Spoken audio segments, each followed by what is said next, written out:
Hello and welcome back to my channel. So guys, आज का जो वीडियो होने वाला है वो काफ़ी यूनिक होने वाला है। इसलिए यूनिक होने वाला है क्योंकि आज पहली बार मैं आप लोगों के लिए एक ऐसा रोम लेकर आया हूँ जिसका नाम है प्लूज बाय इल्यूशन, जो हमें काफ़ी ज़्यादा कस्टमाइजेशंस प्रोवाइड कर देती है। ये एक न्यू रोम आया है हमारे Xiaomi 12 Pro के लिए। आप यहाँ पर देख सकते हो मैं Xiaomi 12 Pro यूज़ कर रहा हूँ। तो आइए अब रिव्यू करते हैं इस प्लूज बाय इल्यूशन रोम को, जो कि हमें देखने को मिल जाता है Xiaomi 12 Pro के लिए। तो आइए सबसे पहले सेटिंग्स ओपन करते हैं। यहाँ पर हम जाएंगे माई डिवाइस में। तो माई डिवाइस में जाने के बाद अगर आप यहाँ पर देख सकते हो, यहाँ पर हमें प्लूज बाय इल्यूशन लिखा आ रहा है। इनका टेलीग्राम ग्रुप भी है। और यहाँ पर अगर हम चलेंगे डिटेल्ड स्पेक्स एंड इन्फो में, तो एंड्रॉयड 13 के साथ आता है और इसमें हमें जुलाई का सिक्योरिटी पेज देखने को मिल जाता है। अब काफ़ी लोग कहेंगे कि जुलाई का सिक्योरिटी पेज क्यों इसमें हमें देखने को मिल जाता है। वो इसलिए क्योंकि आप यहाँ पर देख सकते हो मैं स्टेबल वर्जन यूज़ कर रहा हूँ। अगर आप चाहो तो आप बीटा के साथ जा सकते हो, तो मैं स्टेबल यूज़ कर रहा हूँ, इसलिए इसमें अभी जुलाई का सिक्योरिटी पेज देखने को मिल जाता है। उसके बाद चलते हैं स्टोरेज सेक्शन में। तो स्टोरेज हमें यहाँ पर 15 GB के आसपास देखने को मिल जाता है, जो कि काफ़ी कम स्टोरेज साइज़ है। मुझे काफ़ी अच्छा लगा, वरना कुछ रोम्स में हमें 18 to 20 GB के आसपास भी स्टोरेज साइज़ देखने को मिल जाता है। उसके बाद अगर हम चलेंगे SIM card and mobile network में, तो यहाँ पर हमारा जो 5G है वो प्रॉपर तरीके से काम कर जाता है। 5G के मामले में आपको कोई दिक्कत नहीं आएगी। तो मैं खुद 5G यूज़ कर रहा हूँ जियो में, और इसमें हमारा जो विनॉर है वो भी प्रॉपर तरीके से काम कर जाता है। कॉलिंग में भी आपको कोई दिक्कत नहीं आएगी। अगर आप 5G नेटवर्क से कॉल करोगे तो आप आसानी के साथ कॉल कर सकते हो। तो कनेक्टिविटी में भी आपको कोई दिक्कत नहीं आएगी। उसके बाद चलते हैं वॉलपेपर एंड पर्सनलाइजेशन में। यहाँ पर आपको ऑलवेज ऑन डिस्प्ले का ऑप्शन देखने को मिल जाता है, जिसमें आपको काफ़ी ज़्यादा क्लॉक्स देखने को मिल जाते हैं। वॉलपेपर एंड पर्सनलाइजेशन में जाएंगे तो यहाँ पर हमें वॉलपेपर सेक्शन देखने को मिल जाता है, जिसमें आपको सुपर वॉलपेपर का सपोर्ट देखने को मिल जाता है, जो बाय डिफ़ॉल्ट इंस्टॉल्ड है इस रोम में। तो आप अपने हिसाब के साथ किसी भी वॉलपेपर को यूज़ कर सकते हो। उसके बाद अगर हम नीचे जाएंगे तो यहाँ पर हमें कुछ नए वॉलपेपर देखने को मिल जाते हैं, जैसे कि ये माउंट वॉलपेपर्स, ज्योमेट्री वॉलपेपर्स। तो काफ़ी ज़्यादा हमें इसमें वॉलपेपर्स देखने को मिल जाते हैं। हमारा जो थीम सेक्शन है वो आप यहाँ से एक्सेस कर सकते हो। फ़ॉन्ट्स की बात करेंगे तो आप यहाँ से फ़ॉन्ट्स को भी एक्सेस कर सकते हो। इफेक्ट्स की बात करेंगे तो बेसिक सी इफेक्ट्स हमें देखने को मिल जाती हैं। उसके बाद अगर हम चलेंगे फिंगरप्रिंट में, तो आप यहाँ पर फिंगरप्रिंट एनिमेशन को चेंज कर सकते हो। और इसमें एक बेनिफिट हमें ये भी देखने को मिल जाता है कि इसमें हमें हैप्पी को भी देखने को मिल जाते हैं। उसके बाद अगर हम बात करेंगे डिस्प्ले की, तो यहाँ पर हमारा जो डार्क मोड है वो प्रॉपर तरीके से काम कर रहा है। जब आप light mode dark mode switch करते हो तो हमें इसमें कोई लैग, कोई जिटर देखने को नहीं मिल जाता है। उसके बाद अगर हम करेंगे बात ब्राइटनेस लेवल की, तो आपको यहाँ पर सनलाइट मोड देखने को मिल जाता है, और एक नया ऑप्शन हमें यहाँ पर देखने को मिल जाता है। आई डोंट नो कि ये ऑप्शन हमें क्या देखने को मिल जाता है, क्योंकि ये रशियन लैंग्वेज में है। तो सनलाइट मोड का ऑप्शन हमें यहाँ पर देखने को मिल जाता है। ऑटोमेटिक ब्राइटनेस हमें यहाँ पर देखने को मिल जाता है। उसके बाद अगर हम बात करेंगे कलर स्कीम की, तो आपको यहाँ पर बेसिक से फीचर्स देखने को मिल जाएंगे, जो कि हमें स्टॉक में भी देखने को मिल जाते हैं। डिस्प्ले रेजोल्यूशन की बात करेंगे तो क्वाड एचडी यहाँ पर वर्किंग है, इसमें भी आपको कोई दिक्कत नहीं आएगी।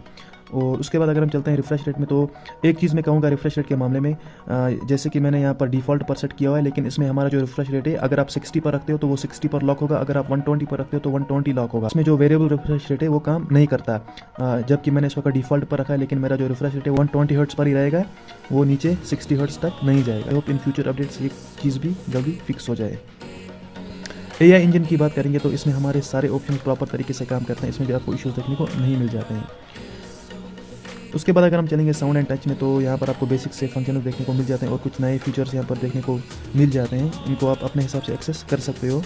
तो ये भी रशियन लैंग्वेज में ही हमें देखने को मिल जाते हैं। साउंड इफेक्ट्स की बात करेंगे तो हमारा जो डॉल्बी एटमॉस है वो प्रॉपर तरीके से काम कर जाता है, इसमें भी आपको कोई इशू देखने को नहीं मिल जाएंगे। उसके बाद हम चलते हैं टच सेक्शन में, तो यहाँ पर आप हैप्टिक को इनेबल डिसेबल कर सकते हो, और उसकी इंटेंसिटी भी आप यहाँ से बढ़ा या कम कर सकते हो, जो कि काफ़ी अच्छा लगा मुझे। नोटिफिकेशन एंड कंट्रोल सेंटर की बात करेंगे तो यहाँ पर आपको ऐप नोटिफिकेशन शेयर का ऑप्शन देखने को मिल जाएगा, और यहाँ पर नोटिफिकेशन हिस्ट्री भी आपको देखने को मिल जाएगी। कंट्रोल सेंटर की बात करेंगे तो आप कोई MIUI 14 वाला कंट्रोल सेंटर रख सकते हो या ओल्ड कंट्रोल सेंटर रख सकते हो। उसके बाद अगर हम बात करेंगे स्टेटस बार की, तो यहाँ पर आपको भरपूर कस्टमाइजेशन देखने को मिल जाएंगी, जो कि इस प्लूज बाय इल्यूशन रोम में हमें देखने को मिल जाती हैं। यहाँ पर आप देखिए कितने ऑप्शन मिल रहे हैं, लेकिन अफसोस की बात यह है कि हम इसका बेनिफिट नहीं उठा पाएंगे, क्योंकि हमें खुद नहीं पता कि क्या कस्टमाइजेशन दी गई है हमें, क्योंकि ये जो कस्टमाइजेशन है इसमें लैंग्वेज जो है वो रशियन लैंग्वेज यूज़ की गई है, तो काफ़ी मुश्किल हो जाता है। अगर आपको ज़्यादा कस्टमाइजेशन चाहिए तो आप इन सेटिंग्स को अपने हिसाब से एक्सेस कर सकते हो। तो यहाँ पर हमें रशियन लैंग्वेज देखने को मिल जाती है, जो कि मुझे एक ड्रॉबैक लगा। तो बाकी आप यहाँ से खुद देख सकते हो कि कितनी ज़्यादा कस्टमाइजेशन हमें देखने को मिल जाती है। उसके बाद अगर हम चलेंगे होम स्क्रीन पर, तो होम स्क्रीन में भी आपको काफ़ी ज़्यादा ऑप्शन देखने को मिल जाएंगी। ये भी रशियन लैंग्वेज से ही भरा पड़ा है, तो इसको भी आप खुद ही देख लीजिएगा। तो यहाँ पर आप देख सकते हो, मैं आपको दिखाऊंगा कि क्या क्या ऑप्शन हमें देखने को मिल जाते हैं। Remote x from visitors, home screen layout की बात करेंगे तो यहाँ पर हमें कुछ इस तरीके के ऑप्शन देखने को मिल जाते हैं। तो इतने ऑप्शन हमें देखने को मिल जाते हैं होम स्क्रीन लेआउट में।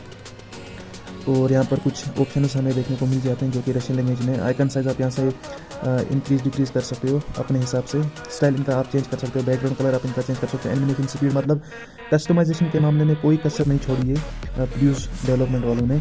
तो यहाँ पर आप देख सकते हो कितनी ज़्यादा हमें इसमें कस्टमाइजेशन देखने को मिल जाती है, जो कि आपको रशियन लैंग्वेज में ही दिख जाएगी।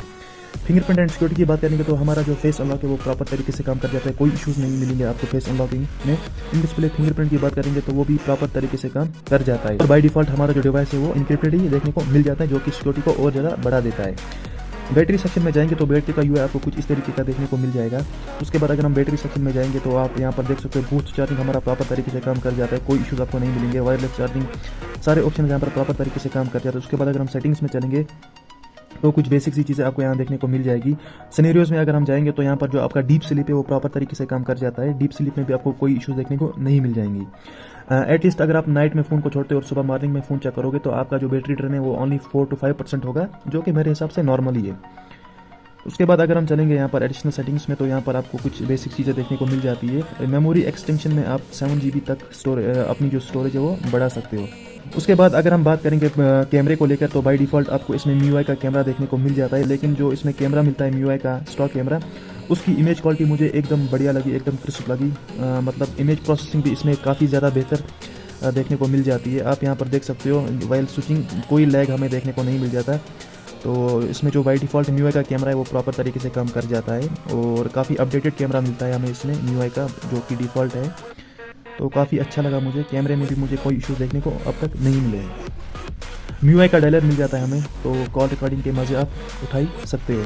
आइए आप बात करते हैं परफॉर्मेंस कि हमें इस ROM में कैसी परफॉर्मेंस देखने को मिल जाती है। सबसे पहले जब आप ROM को सेटअप करते हो तो आपको MIUI Plus का लोगो देखने को मिल जाता है। उसके बाद अगर हम बात करेंगे कि हमें टोटल इसमें इतने ऐप्स देखने को मिल जाते हैं, ज़्यादा ब्लोटवेयर नहीं रखा गया है इस ROM में, जो कि मुझे काफ़ी अच्छा लगा। और डिवाइस सर्टिफिकेशन की बात करेंगे तो बाय डिफ़ॉल्ट हमारा जो डिवाइस है वो सर्टिफाइड हमें देखने को मिल जाता है, तो आपको अलग से सेफ्टी नेट पास करने की ज़रूरत नहीं पड़ेगी बाय रूट। तो यहाँ पर आप देख सकते हो गूगल स्टोरेज हमें इसमें अनलिमिटेड देखने को नहीं मिल जाता, तो ये एक ड्रॉबैक कहूँगा। उसके बाद अगर हम चलेंगे सेफ्टी नेट की ओर तो हमारा जो सेफ्टी नेट है डिवाइस का वो हमें पास देखने को मिल ही जाता है। यह है गीकबेंच स्कोर काफ़ी कम आया है, मल्टी स्कोर भी बहुत ज़्यादा कम आया है और सिंगल स्कोर भी बहुत ज़्यादा कम आया है, क्योंकि ये ROM ज़्यादा कस्टमाइजेशन के लिए बनाया गया है, इसमें आपको उतनी तगड़ी परफॉर्मेंस नहीं मिलेगी। तो ये है गीकबेंच स्कोर। उसके बाद अगर हम Antutu चेक करेंगे तो Antutu काफ़ी बढ़िया आया है, 11,50,000 के आसपास स्कोर गया है। MIUI में भी हमें इतना ही स्कोर देखने को मिल ही जाता है। और जब मैं Antutu चेक कर रहा था तो मेरे डिवाइस का टेम्परेचर था 38.5 डिग्री और 45 डिग्री मैक्स चला गया है, उसके आगे हमारा टेम्परेचर नहीं चला गया है। मतलब थर्मल्स के मामले में भी ये काफ़ी बढ़िया लगा मुझे। तो उसके बाद बात करते हैं CPU थ्रॉटलिंग टेस्ट की। तो आप देख सकते हैं हमारा जो मैक्स स्कोर है वो 2,63 GIPS तक गया है और एवरेज जो है वो 2,43 GIPS तक गया है, जो कि ठीक ठाक ही कहूँगा, ज़्यादा उतना बुरा भी नहीं है। तो यहाँ पर अगर आप देख सकते हो हमारी जो क्लॉक स्पीड है वो 2.84 GHz का क्लॉक है। इसमें हमें 3 GHz क्लॉक स्पीड नहीं देखने को मिल जाती है। आप FKM थ्रो इसको इनेबल कर सकते हो मैक्स क्लॉक स्पीड को, उससे आपको पर्पस में हल्का फुल्का बूस्ट देखने को मिल ही जाएगा। तो ठीक ठाक ही कहूँगा, थ्रॉटलिंग हमें इसमें देखने को नहीं मिली है, जो कि मुझे काफ़ी अच्छा लगा। और चार्जिंग के मामले में अगर मैं आपको बताऊं तो चार्जिंग है वो काफ़ी रैपिडली चार्ज कर देता है डिवाइस को। अगर आप स्क्रीन ऑन भी रखते हो तब भी हमारा डिवाइस जो है वो काफ़ी तेज़ी के साथ चार्ज हो जाता है, जो कि मुझे काफ़ी अच्छा लगा। बैटरी बैकअप भी ठीक ठाक ही कहूँगा, जितना हमें स्टॉक में देखने को मिल जाता है उतना ही हमें इसमें भी देखने को मिल जाता है।